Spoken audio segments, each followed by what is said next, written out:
Senhoras e senhores telespectadores da TV Otimista, senhoras e senhores internautas do blog do Edson Silva, estamos começando agora o nosso programa desta terça-feira, dizendo que a CPMI, Comissão Parlamentar Mista de Inquérito, e as sessões do Tribunal Superior Eleitoral, nesta semana, as sessões do TSE vão começar amanhã, que nas sessões do TSE nós poderemos ter uma decisão no caso do processo de investigação judicial contra Jair Bolsonaro, o ex-presidente, e a decisão do TSE pode ser pela decretação da inelegibilidade do ex-presidente por 8 anos. E aí, o PL, que é o partido do Bolsonaro, já aumenta o seu trabalho, tendo como certo que ele vai se tornar inelegível, já amplia o seu trabalho no sentido de popularizar ainda mais a imagem da ex-primeira-dama do Brasil, Michele Bolsonaro, segundo relata a coluna política do jornal O Estado de São Paulo, em sua edição de hoje. Stephanie.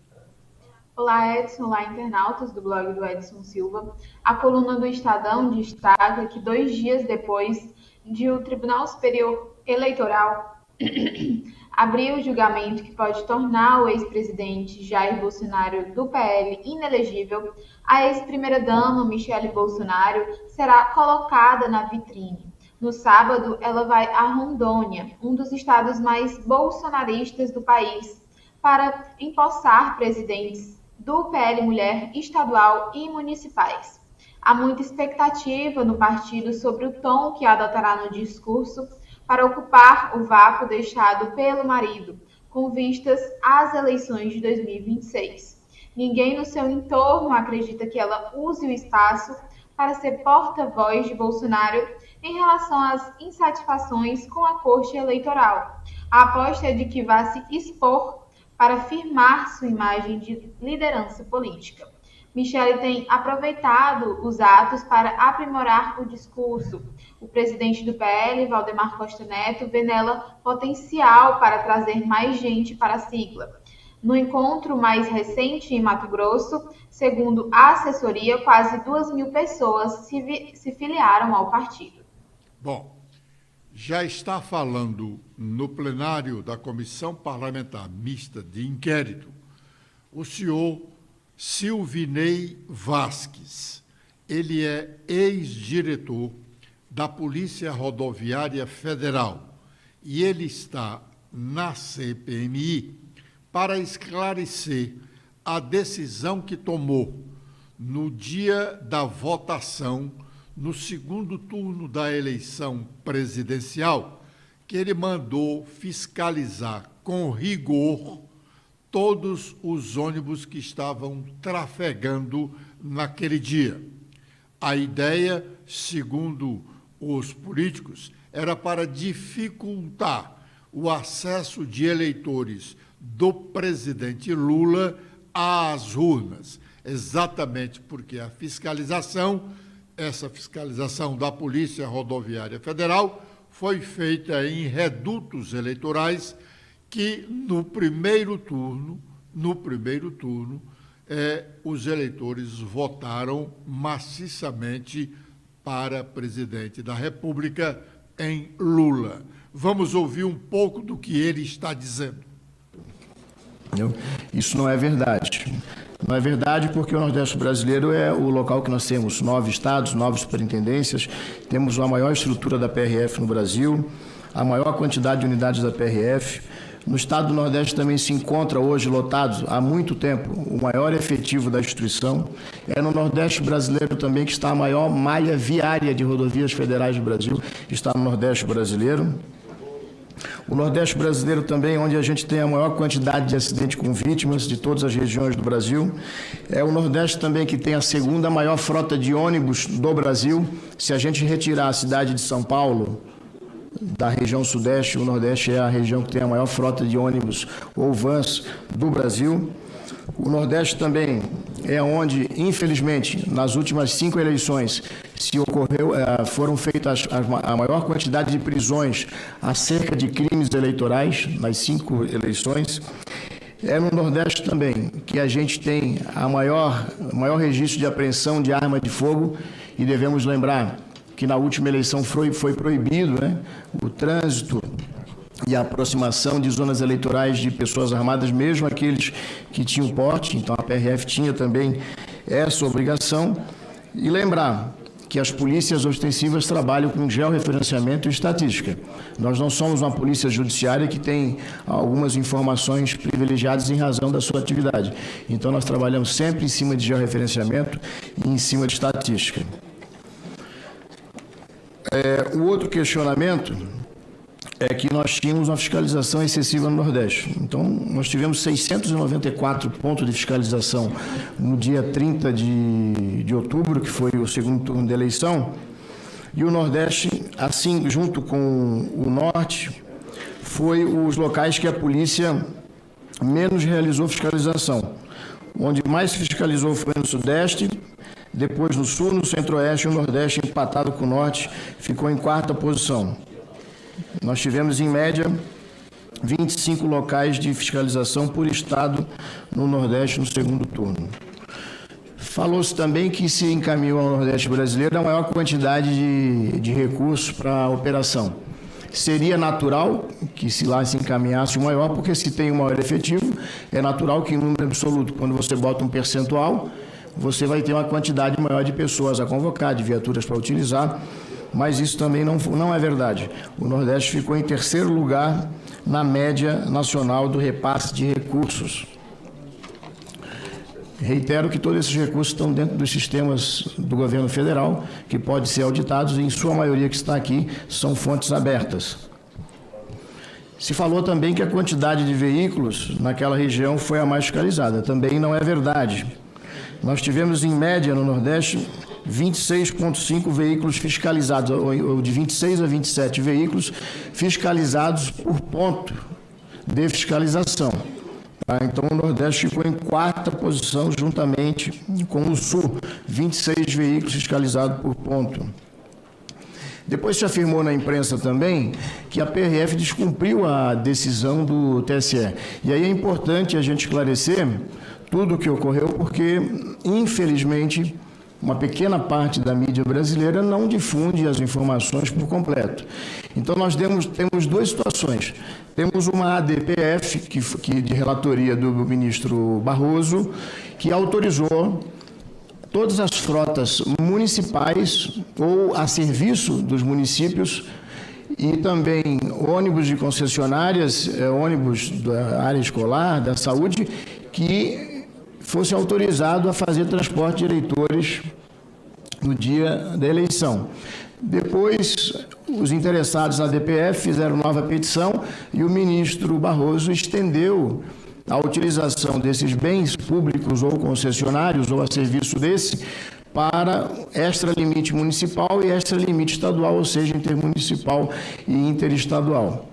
Na véspera da eleição, por volta de 23 horas do dia 29 de outubro, o ministro Alexandre de Moraes, na condição de presidente do Tribunal Superior Eleitoral, nos encaminhou uma recomendação, vejam, às 23 horas do dia 29 de outubro, para que a gente efetivamente desse um cumprimento, né, daquela decisão anterior, agora com uma abrangência um pouco maior. Rapidamente, em apenas 2 horas, a gente já encaminhou isso, está aqui os documentos, todos encaminhados para todas as autoridades no Brasil, todas as superintendências em difusão, determinando o fiel cumprimento da decisão. Bom, nós estamos ouvindo aí o senhor Silvinei Vasques. Ele é ex-diretor-geral da Polícia Rodoviária Federal e, como nós dissemos no início, e os nossos ouvintes já puderam constatar, ele é acusado e agora mesmo está se defendendo do fato de que a acusação era de que ele ordenou uma fiscalização rígida da Polícia Federal nos ônibus que estavam trafegando no dia da votação do segundo turno da eleição presidencial. E ele, então, está esclarecendo aí que realmente houve uma fiscalização em todo o território nacional, mas que no Nordeste, onde o Lula teve a sua maior votação, não foi o local mais fiscalizado pela Polícia Rodoviária Federal, até pelo fato de, segundo os números que ele apresentou, o Nordeste tem uma das frotas de transporte coletivo, uma das maiores do país. Bom, esse primeiro momento da fala dele é apenas para ele dar uns esclarecimentos gerais. Mas ele vai imediatamente, após esses esclarecimentos, passar a responder indagações dos deputados e senadores. São 36 integrantes da CPMI, 16 deputados e 16 senadores. Nós vamos acompanhar e, quando ele começar a responder as primeiras indagações da relatora da Comissão Parlamentar de Inquérito, será a primeira pessoa a fazer perguntas ao senhor Silvinei Vasque, que é a senadora Elisiane Gama, nós voltaremos a este tema. Agora é o momento de fazermos o nosso primeiro intervalo e já estaremos de volta com a sequência do nosso programa de hoje.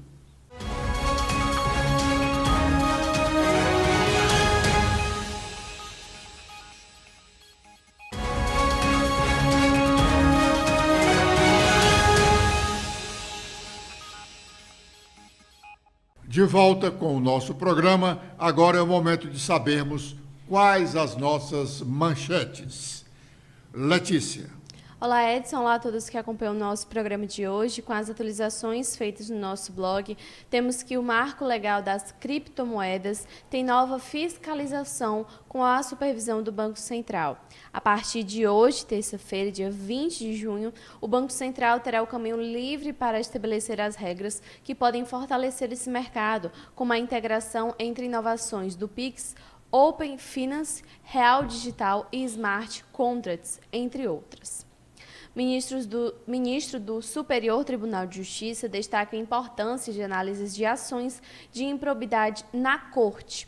A afirmação feita por Herman Benjamin em sua palestra no primeiro Congresso Sistema Brasileiro de Precedentes, promovido pelo STJ na semana passada, fez menção às críticas sobre como o tema foi tratado diante da promulgação da Emenda Constitucional 125 de 2022, que criou o filtro de relevância no Superior Tribunal de Justiça.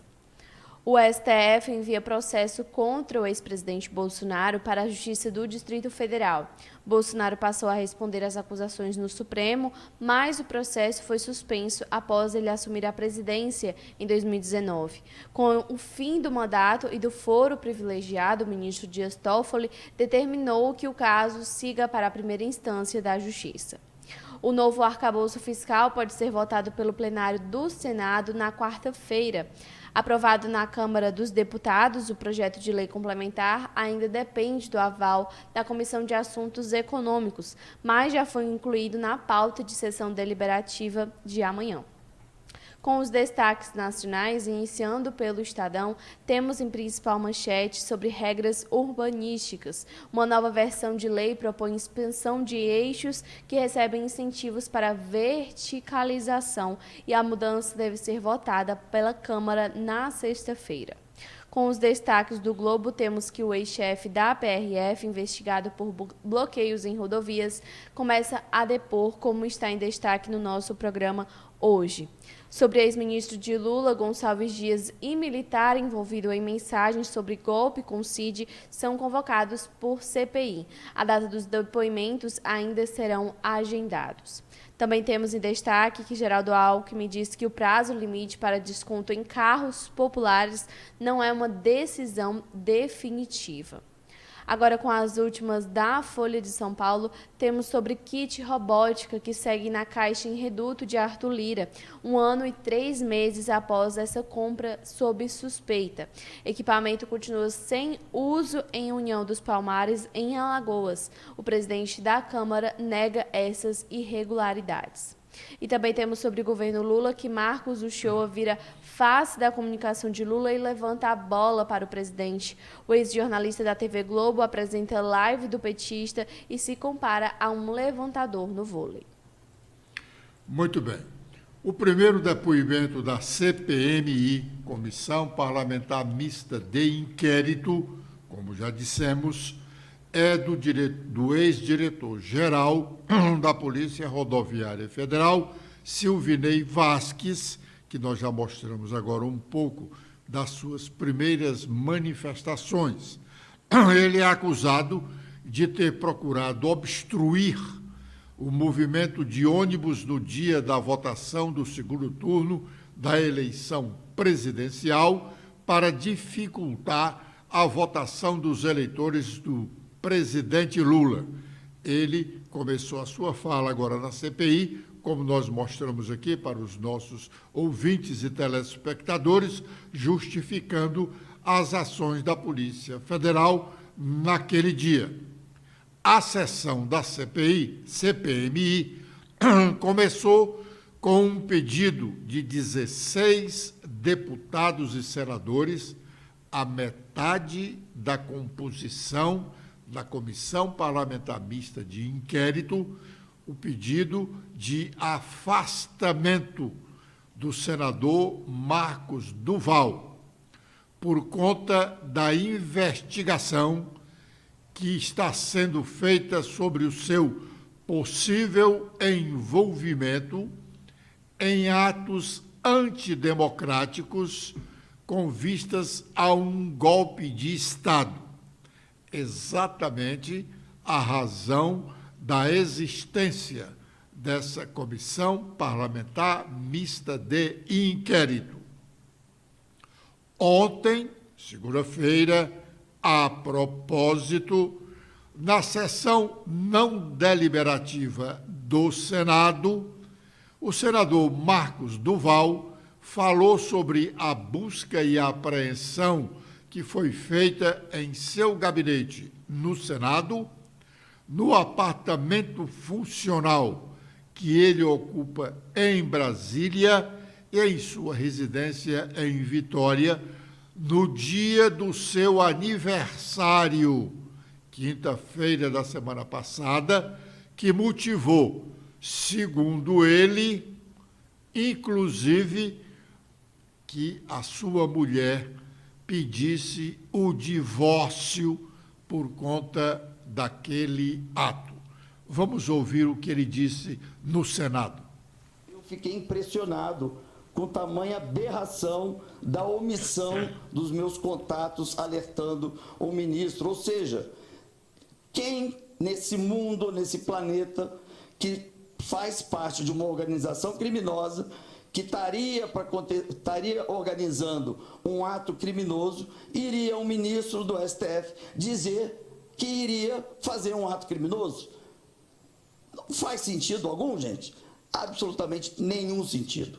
Então, ver a Polícia Federal, o delegado, que é um subordinado direto do ministro da Justiça, fazendo e assinando uma decisão como essa, totalmente arbitrária, contra um senador da República, por estar fazendo o seu papel de fiscalizar o Executivo e o Judiciário, foi penalizado. A família, claro que foi penalizada. Quase naquele dia, no meu aniversário, a minha esposa saiu de casa. Ela pediu o divórcio na quinta-feira. E eu falei, Bru, você não vai me deixar nesse momento, porque aí você vai estar dando a vitória para essas pessoas que têm o mal como a prioridade, que têm prazer de ver o sofrimento alheio. E aí eu falei para ela, eu não seguirei mais sozinho.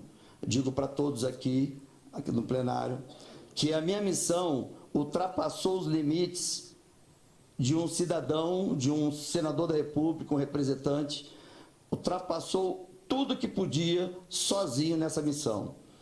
Aqui eu paro a missão, sozinha, solitário. Foi uma promessa que eu fiz à minha família e só continuarei se os meus pares estiverem ombreados comigo para seguir em frente. Bom, o senador Marcos Duval não concluiu dizendo se a mulher aceitou ou não as ponderações dele ou se continuou no desiderato de divorciar-se. A CPMI também, logo no início dos seus trabalhos, depois de alguns questionamentos, sempre há vários questionamentos, aprovou a convocação do general Gonçalves Dias, que foi o primeiro homem escolhido pelo presidente Lula para ser o chefe do seu GSI, que é a Guarda de Segurança Institucional da Presidência da República. O general G. Dias, como é chamado, foi aquele que as câmaras do Palácio do Planalto mostraram ele circulando no dia 8 de janeiro, em meio aos vândalos que quebravam, que depredavam a sede do governo federal. Então, o general foi convocado e vai prestar depoimento à CPMI. Ele é um dos que a oposição acusa de omissão.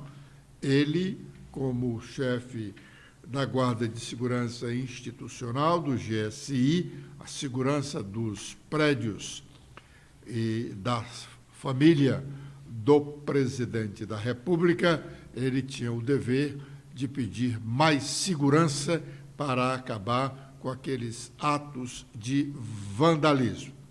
É um trunfo da oposição, uma vitória da oposição, a convocação desse general. Agora é o momento de fazermos o nosso segundo intervalo e já estaremos de volta com a última parte do nosso programa.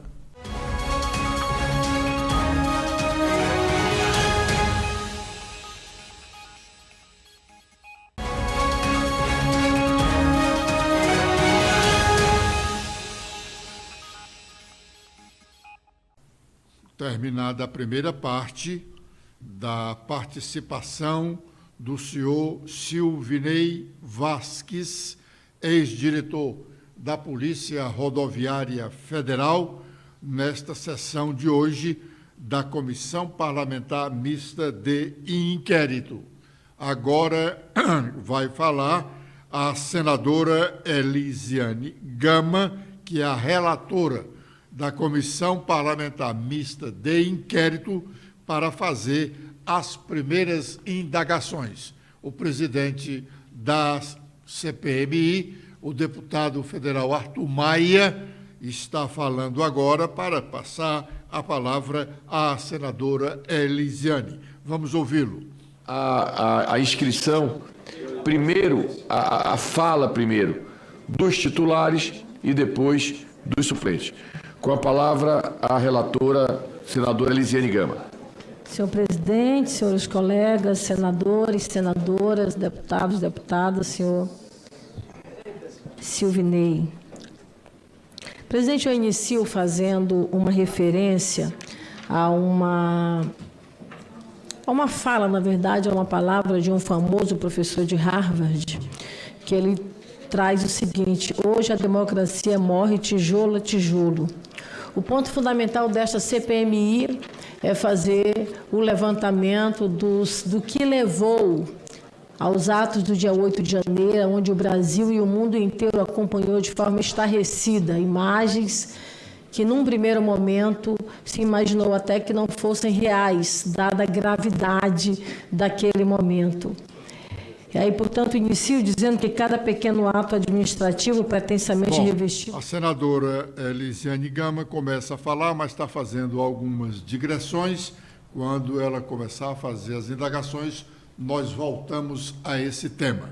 Agora, agradecemos a honrosa audiência dos telespectadores da TV Otimista e internautas do blog do Edson Silva. Amanhã estaremos de volta com um novo programa neste horário. Letícia.